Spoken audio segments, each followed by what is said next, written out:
Yeah, good. Welcome to Countdown Memories. Today we are with Sam Sejavka from Ears and Beargarden and the Ears and lots of things that you've done. Now, you grew up in this house, yes? That's right. And you were born in 1960? That's correct. And early on, when do you think, around what age did you get into music and stuff like that? 6 or something like that. Oh, okay. Yeah, I can remember 3XY used to release this top 40 thing every week. It used to be in the record store. The charts, and I used to. I can remember hanging out for that every week, and I remember things like what Steve Kilbey, his brilliant speech on that ARIA Award, talking about the real thing being on top of the charts for it's all right there. For 30 weeks, and Hey Jude. But anyway, it's irrelevant. But I was heavily into it, and I went through a lot of ordinary stages. I was big on Gary Glitter. Yeah. And I was very young, and then sort of got into David Bowie, and also a lot of kind of more progressive rock stuff. I was a big Yes fan. I think I like the lyrics for some reason, and the covers. Yeah. Roger Dean covers,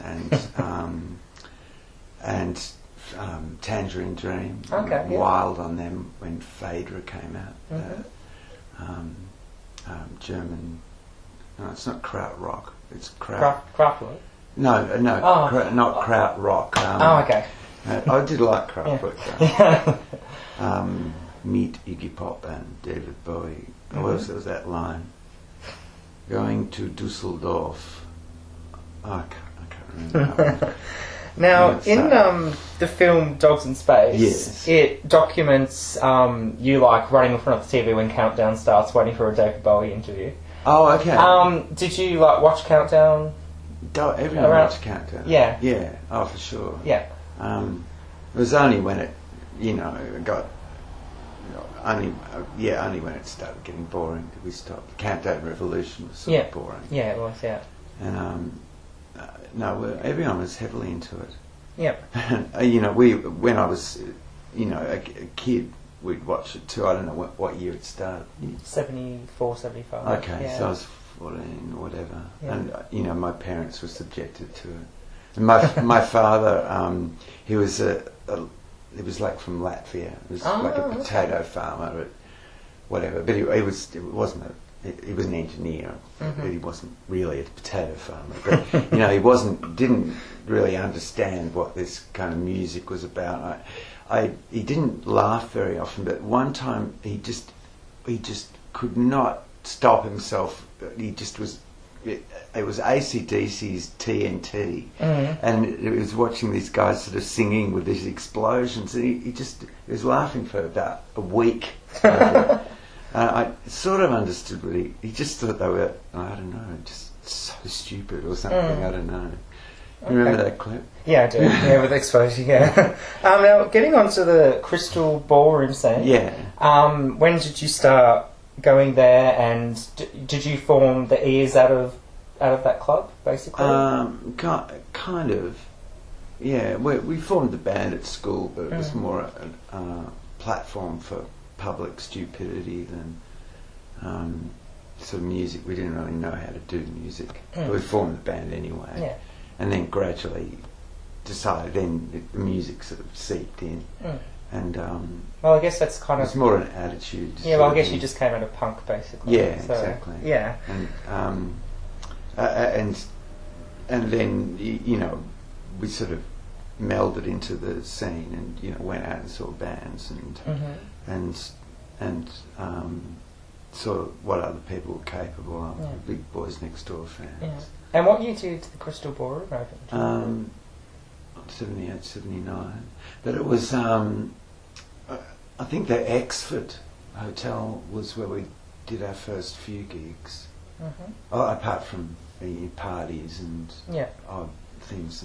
But the Crystal Ballroom was there right at the start. I've got a list somewhere. I made a list, this old bit of paper. Okay. And the first video clip you made was Leap for Lunch. No. Was it not? Or No, the first one's been lost. The first one was Brick Woman. Was it? Yeah. Oh, so it's been lost? Yeah. Yeah, it was just Lucy McLaren. She was a Swinburne student, Swinburne Film School, which is now VCA. And she was Paul Goldman's partner, who was the guy who did the I Write the News. Yeah. Drink clips.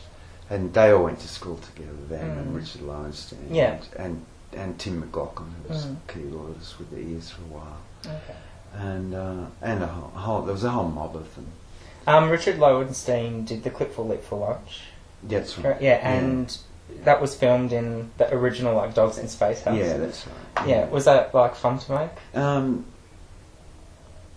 don't really have many memories of making it, to be honest. I don't know. I don't think we really did it all at the same time. I think he sort of kind of edited bits and pieces together. I remember there's a bit in it where there's sort of a flash bomb goes off and I'm kind of lying on the floor singing at the camera. Yeah, you're in a kitchen. You're goes in a off kitchen in my too. face. And in the kitchen. And some of it's filmed at the Champion Hotel too. Now the girl who was in the Ears, Kathy. did she move on to Deck Chairs Overboard? Yeah. Yeah, that was after the things that I don't know why it happened, but when the Ears broke up, they reformed immediately with a different bass player. Because I don't know why we didn't want Kathy anymore, or who didn't want Kathy anymore, but we just reformed with a different bass player because everyone was too cowardly to actually chuck her out. Okay. so we just broke up and reformed with a different name. All right. Now, obviously, that ended up becoming Beargarden. Yeah. Is there any meaning behind the name, or Yeah. It was Beargarden was a Elizabethan bear baiting arena where they used to bait bears. Oh, okay. And it sort of like the Colosseum in Rome. I don't know what they did to the bears. Maybe dogs fought them, or bears fought each other, or bears fought badgers, or badgers fought dogs. Oh, okay. Yeah, and I just don't know how we didn't see that it sounded like Beargarden. It just amazes me. Yeah, it is weird, isn't it? I had a, and then later on in the 90s, I had a band called Fact. And it didn't occur to me that it sounded like fucked. And then I thought I was cursed. Oh, okay, because every band you had sounded like something else. Yeah, exactly. Yeah. Oh, now, Beargarden were the first Australian band to be signed to Virgin Records. Yeah. How did that come about, getting signed to Virgin? Well, it was Virgin Australia. Yeah. It was when Virgin moved into Australia. And I think Do Re Mi, remember them? Yeah. What's her name? She's Deborah Conway. Yeah, Deborah Conway. They sort of reappeared. They appeared around that. It was sort of, I think we all got signed together, and there was another one too. Maybe Spy vs Spy. Yeah. Maybe. I don't know. Another Sydney band, but that wasn't our first contract. We'd been with RCA before that, but we'd actually broken up. And did you break up in '82? Yeah. Yeah, and then got back together, just because there was a lot of opportunities opening up, like this Virgin thing. Because the A&R guy was someone, Bruce Butler was someone that we knew well, and he really liked the band, and that's how we got our sort of door opened with Virgin. Yeah. Yeah.